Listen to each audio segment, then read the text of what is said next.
Hello, everyone.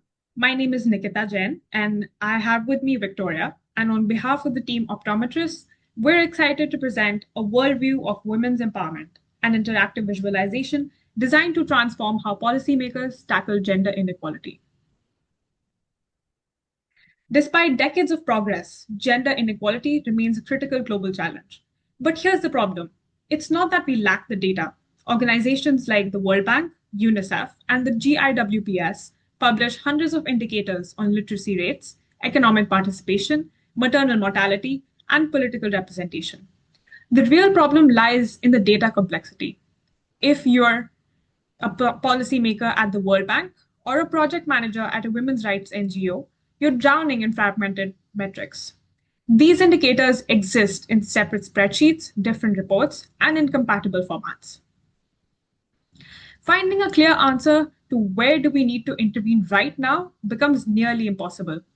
Which countries need urgent attention? Is it an education crisis or an economic one? Without a unified view, critical designs get delayed and resources get misallocated. Our target audience includes global policymakers and developmental organizations, and they require three main things. First would be rapid assessment, the ability to quickly identify which regions face the greatest empowerment gaps. Second is comparative insight, understanding not just that that a country scores low, but also why. Is it education, economic opportunity, safety? And third would be actionable insight, moving from here's the data to here's where to act. This gap between overwhelming data and decisive action is what motivated our project. Policymakers need clarity, not more spreadsheets. They need a standardized, visually intuitive system that transforms complexity into insight. Our solution is the Women's Empowerment Index map built on Tableau. We have taken multiple socioeconomic indicators and consolidated them into a single composite Women's Empowerment Index score. But here, we go beyond just the numbers, as our visualization provides, a global regional view with color-coded heat mapping for immediate pattern recognition.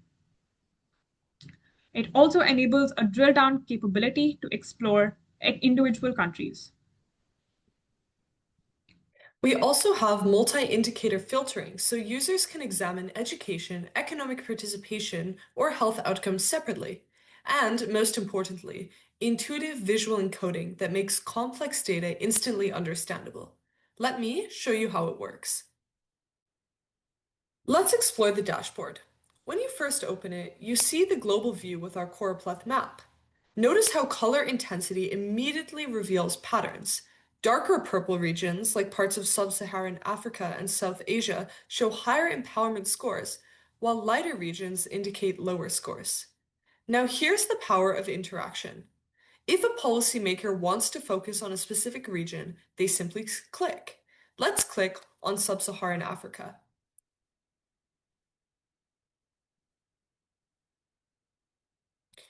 The map instantly zooms in and filters to show individual countries in that region. This drill down lets users move from macro patterns to micro insights. On the left, we have interactive filters. Want to examine a specific indicator? Let's click post-secondary education in the gap parameters, and the map will update to show education-specific scores. We can also switch to, for instance, maternal mortality rate, and you immediately see health disparities from our country filters. Hovering over any country reveals detailed scores about economic performance and empowerments, plus the underlying raw indicators. So for instance, here we can look at Chad, or we can also look at Angola. This layered approach means users get the big picture at a glance, but can dive deep when needed. Now let's talk about our rigorous design process. We began with background research, studying how organizations like GIWPS and World Bank measure empowerment. This informed our approach. Our dataset contains over 20 disparate indicators from multiple sources: UNESCO education data, World Bank economic metrics, WHO health statistics. Our first challenge was consolidation. We standardized all indicators, normalized them to a 0-to-1 scale to ensure comparability, and grouped them into three core dimensions: education and literacy, economic inclusion, and safety and health. This structure was not arbitrary. It's grounded in established gender equality frameworks and directly addresses what policymakers told us they need to evaluate.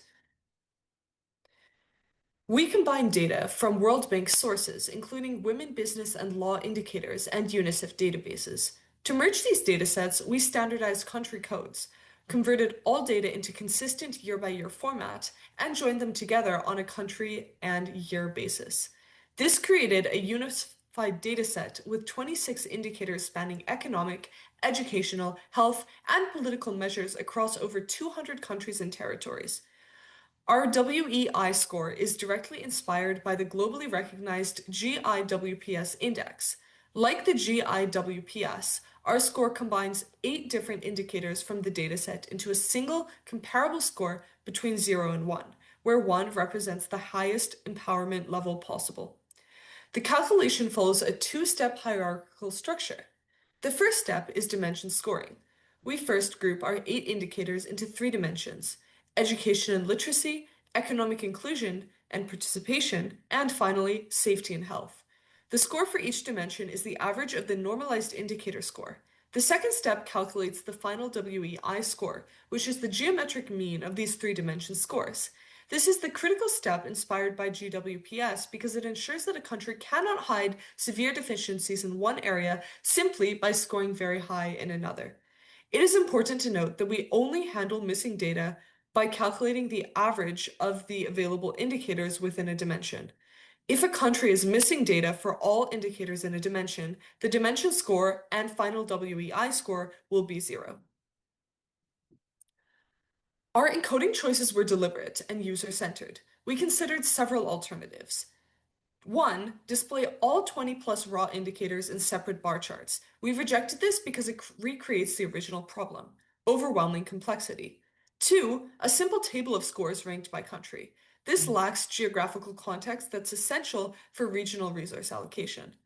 3. Static coded color map only. This provides the overview, but no drill down, no filtering by specific indicators, no interactivity.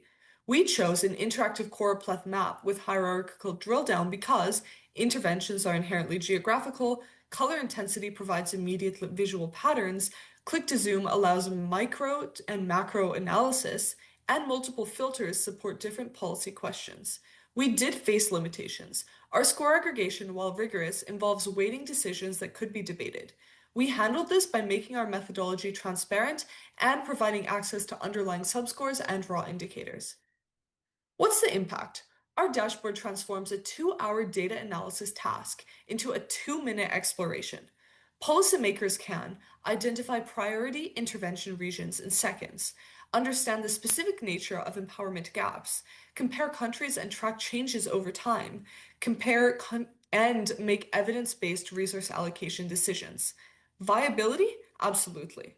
By deploying on Tableau, this is an accessible tool to any stakeholder with a web browser. No special software, no technical training required. The visualization updates automatically when data is refreshed, ensuring policymakers always work with current information. The Women's Empowerment Index map turns data complexity into clarity. We've provided policymakers with a powerful tool for global prioritization, one that respects the nuance of the data while delivering actionable insights. Thank you for your time.